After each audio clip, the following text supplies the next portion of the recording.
अस्सलाम वालेकुम नाज़रीन, लाड़ वेब टीवी न्यूज़ में भली कार आऊं आहियां शफी मोहम्मद। सब खां पहिरियां हेडलाइन। PS 73 ते पीपल्स पार्टी उम्मीदवार ताज मोहम्मद मला जी इलेक्शन खटण जी ख़ुशी में यूसी पीर अली बहादुर शाह, पीरुल अशारी मां वडेरो सजाद पठान, दोस्त अली पठान, मुमताज़ पठान जी अॻवानी में रैली कढी वई। जीत जी ख़ुशी में झुमरिन सां गॾोगॾु मिठाइयूं तक़सीम कयूं पियूं वञनि। सिंध में अवाम जो मैंडेट चोरी कयो वियो, सफ़ाक धांधलियूं कयूं वयूं। पीपल्स पार्टी वर्कर्स पार्टी अॻवान डॉक्टर सफदर अब्बासी जूं बाडा में लाड़ टीवी सां ॻाल्हियूं।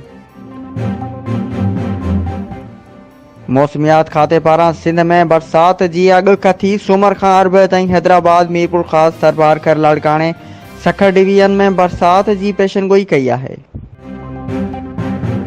पाकिस्तान बुज़ुर्गनि जी क़ुर्बानीनि सां मिलियो आहे। आज़ादी ॾिहाड़ो जोश ऐं जज़्बे सां मल्हायो वेंदो। चेयरमैन ज़िला काउंसिल कराची सलमान अब्दुल्ला मुराद चयो आहे त 14 अगस्त यौम आज़ादी ॾिहाड़ो जोश ऐं जज़्बे सां मल्हायो वेंदो, छाकाणि त मुल्क असांजे बुज़ुर्गनि वॾीनि क़ुर्बानीनि खां पोइ हासिल कयो आहे।